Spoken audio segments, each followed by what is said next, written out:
Waluta kana chotaka piwa banga kuita zvaka. Ati muri kuzviona wakomana. Muri kuenda kwaona doctor makuizwa iyi. Yakuti wamombe bhuru kuita kuti magamba akwe cheno. Nene maybe nekanchera and so forth. Asi ndima kaenda mega. Auya here. Asati. Asi ndima kaenda mega ipapo.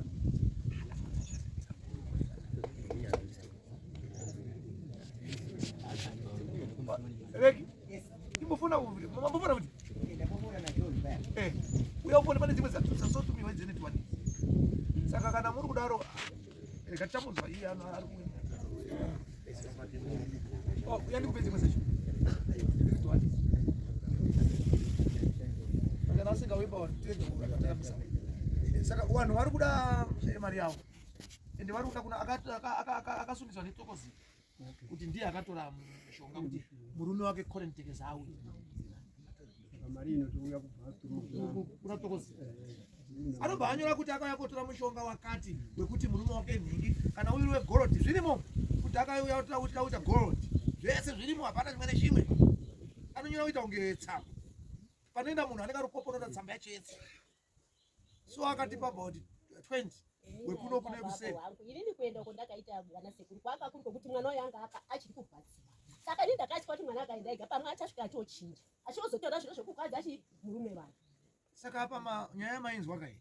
Uyada bhuru remombe ndemakatauriwa. Mosi hake rotumira magamba. Kana kuti muri kufunga kuti dai muzvabada. Mambo ari kuramba kupera kwevanhu. Inini sekutaura kwakaita story. Akati inini bhuru remombe andikwanisi kuita sei kuriona. Chonika kwanisa kuona $200. Ndiani? Nastoko. Ngabhadharika. Zvikanzi aiwa ndikutsanangura kasekuru zvakata. Mari munoti panguva yakaita sei ndibhadhare chi mari yenyu. Inenge yashota izvo. Aiwa. Pa 200 yakaenda chindotaura zvinezvi sekuru. Pa 200 yakaenda chindotaura zvinezvi ndo pakazi Nastoko. Inini mari yacho zvinezvi handinaba. Munoti panguva ere kuti nditsvake chi mari yenyu. Zvikanzi ndinokupa nguva 3 months. Iwewe usaende kudarika. Ngekuti dai kurunzi wakavanza usaende kudarika. Odi yacho dai kuri kuzimupurisa takatati asenderwe. Mati iye akati usaende kudarika. Ndimataura kai. Saka kana akazoya nyanya kuti wati uyo makambi usaende kudarika. Iye ndiye achapa. Inini ndandouya wangu kotelela nyaya asi but Nekuti sokusa toya kwakeka. Yakumusungisa ndiye akati usaende kudarika.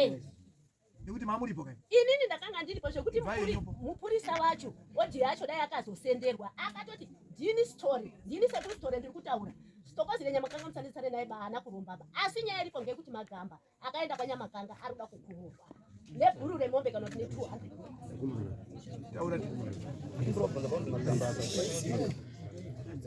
magamba ndio twakomana twachuka ndio mishonga Dodoma. Saka piwa mishonga Dodoma. Saka zwa utaona kupiwa ndio zilipo.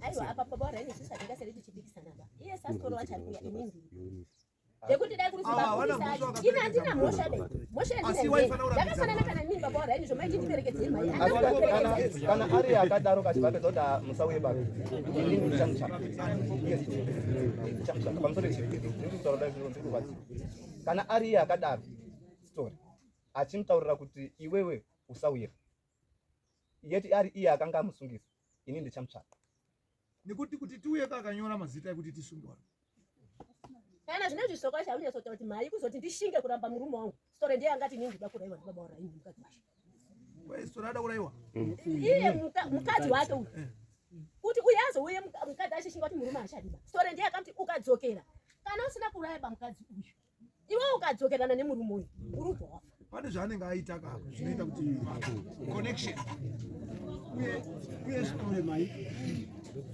Otaura kuti wanga unaona pamwana ndaite rage ndadzokere kumamuna wake.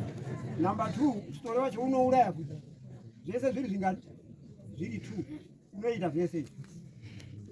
Saka mwana wenyu zvaari kutaura kuti ndiriko tsvaka mari ngaaite ngekukurumidza.